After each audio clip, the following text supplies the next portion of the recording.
question here is, I was just wondering if it is okay to shoot steel shots through a shotgun with a full choke. I just recently heard it is not good for it, and I just wanted to make sure before I shot any of it. Thank you for your time. Well, you're welcome. My time comes pretty cheap these days. uh, the answer is, it is not a good idea to shoot steel shots through a full choke gun. You're going to get away with a few rounds. Now, if you have a high-grade double gun, the barrels are thinner, you might damage it on the first shot or two. If you have a thick barrel gun with tough steel, you might get away with 100 rounds. But what happens is you will start to groove the choke area when the steel BBs can't move out of the way. Or because they slow down because they can't move out of the way fast enough, you get a compression bulge. The shot charge and wad slow down, but the gas behind is going the same speed, so it bunches up, get a spike of pressure. These repeated spikes will make a bulge in the barrel. So it's not a good idea to shoot steel shot out of a full choke gun. A modified barrel, pretty much you can get away with it, pretty much. They also have shot now that is cushioned with styrofoam in it, and that, for the most part, will not damage your barrel. But you better make sure that's what you're shooting. I'm not even sure they make it anymore. They used to make it. They probably still do. Next question. This is an interesting one. The problem was that if slight pressure is applied to the trigger, the cylinder stop will drop down far enough that well, let's try again. In fact, I'll read his whole question because I started to give you the answer.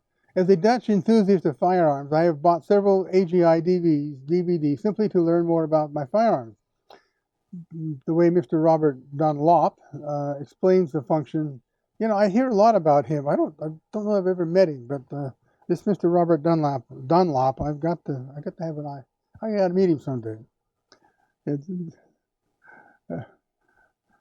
from Mr. Ansink, and Mr. Ansink, I'm not upset, but the name is Dunlap. That's because my stomach Dunlapped over my belt.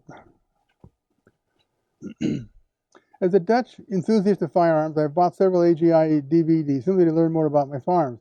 The way Mr. Dunlap explains the function of each part, I really enjoy watching it. In the DVD, Ruger double-action revolvers, Mr. Dunlap mentions twice that the first Ruger revolvers had some relatively serious design faults for which there was no good cure. Unfortunately, during the instruction, he never got around to explaining what these design problems are. And then he says the best part of all. I do not own the mentioned Ruger revolvers, but I'm curious about what these flaws are in the older Ruger models.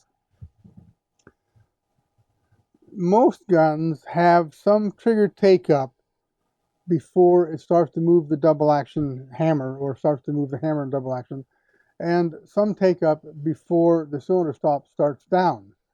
On the early Ruger revolvers, they had quite a bit of free play in the trigger, but in fact, there wasn't as much as you think, because the cylinder stop was resting, the point of stop was resting right on the trigger, and as soon as you move the trigger, the ball of the stop started down. Well, what happens is, you normally, when you're carrying a gun and scared, or the bad guy, boogeyman's after you, or whatever, you have the slack taken out of the trigger, just automatic. You just take the slack out of the trigger.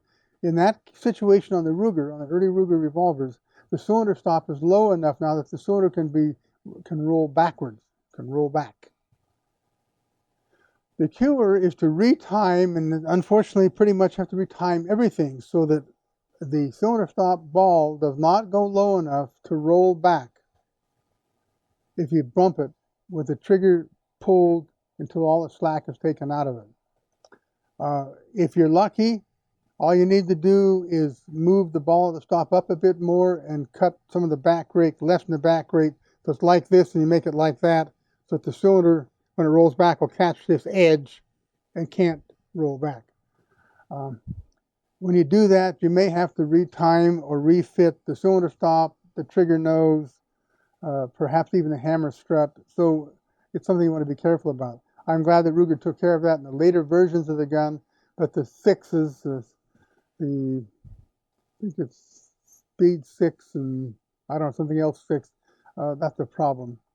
And once you get to know the gun pretty comfortable, you can, if you think it's necessary, refit everything so that that problem does not occur.